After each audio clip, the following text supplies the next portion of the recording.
Welcome back to That's a Scrap. In advance, I want to apologize because I just took in a stray kitty and he thinks he runs the planet. So anytime I start talking, he starts meowing. So you're going to hear him throughout the video. Like I said, I'm really sorry, but he's probably the ugliest, cutest cat I've ever had. So today I want to show you guys how to make these into these.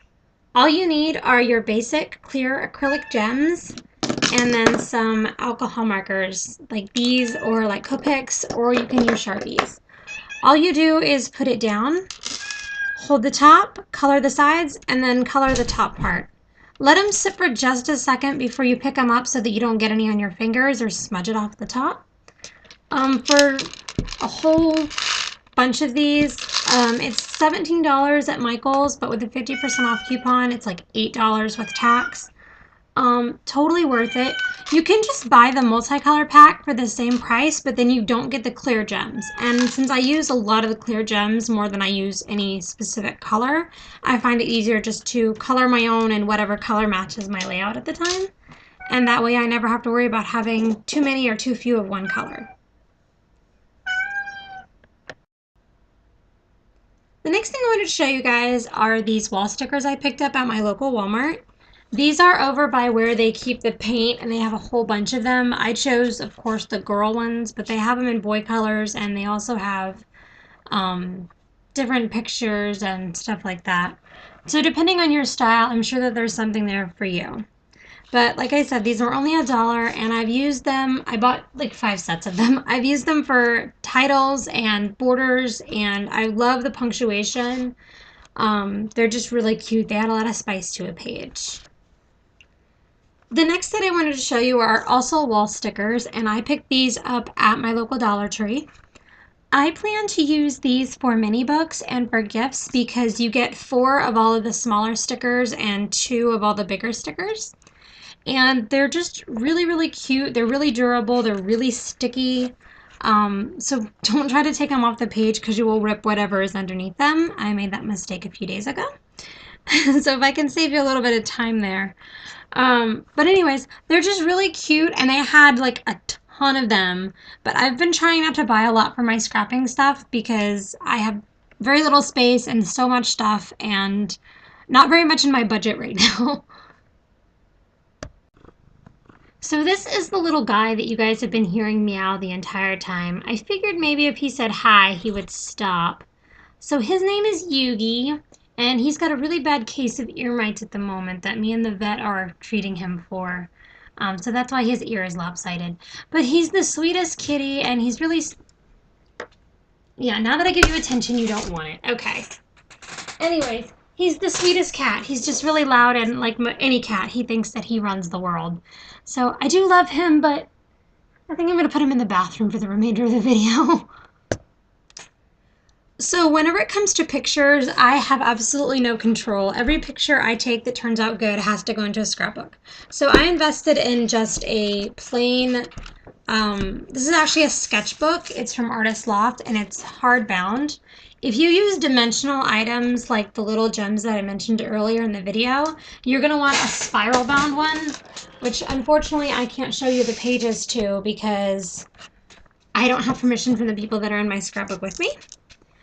But they are absolutely wonderful. They cost, I want to say the bigger one was like $15, but I had a 50% off coupon, and the smaller one was $10, and I had a 40% off coupon. But to buy like a regular album is just as expensive, and then you have to buy all the different page protectors. You have to buy all the background paper. For me, I love having a white base to start with because white goes good with anything. And if I can save $70 in the course of a scrapbook, then that's absolutely something that I want to do.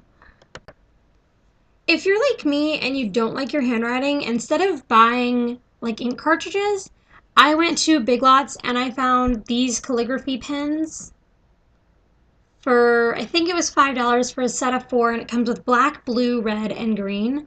No matter how bad your chicken scratch is, this will make your writing look pretty, and it will also make it look like it was done on purpose. I don't write the correct calligraphy way. I just write normal with the like chisel edge, and it actually turns out really, really cute.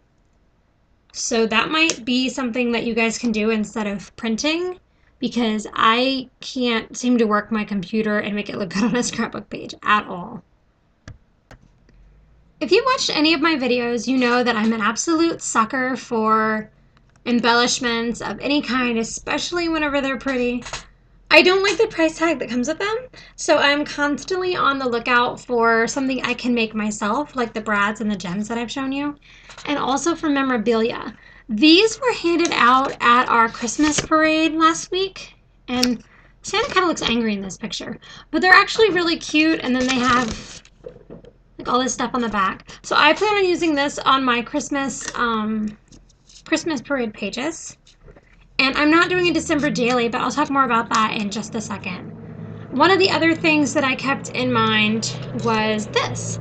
I made an eBay purchase, and this was actually the thank you card. So this summer, I live in Florida, in case you didn't know. This summer, whenever it's like blistering hot outside, me and the kids always make lemonade. And so I plan to use this as my journaling tag. I'm just going to cover this part up, and then I'm going to write on whatever I cover it with. And that way this makes such a cute little embellishment, and it was absolutely free. So were the $1 million bills I just showed you. I mentioned earlier that this year I'm not doing a December daily. I know everyone on YouTube is making one right now, but I am saving for my new apartment. So next year will be my first year on my own completely. And that's whatever I'm going to do it, because then I get to say, you know, where everything goes, where the tree goes, how the tree gets decorated. And so for the past few years that I've sent Christmas cards, I've saved one of every single design. So I have literally hundreds to choose from. So next year I'm actually going to choose 25 of my favorites, and I'm going to hole punch the sides of 25 of them and put rings in them and make a mini album that way. I'm going to wind up covering, I think, most, if not all, of the sentiments and using it for pictures and, you know, embellishments, things like that. Whatever I decide to put in my mini albums. But they're the perfect size, and then they fit right back into the Christmas card box that I'm also going to redecorate. I think I'm going to decoupage it.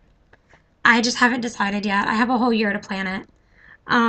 So I plan on doing that. It's just a really inexpensive way to do it. And I think it's actually going to turn out really, really cute. So I'm excited for next year, my own apartment, my very first Christmas tree. But I'm already starting my stash because I don't plan on doing a whole lot for Christmas this year. But Merry Christmas to you guys if I don't make another video before then, and to all your families, and I hope you guys get lots of scrapping stuff. That's a scrap!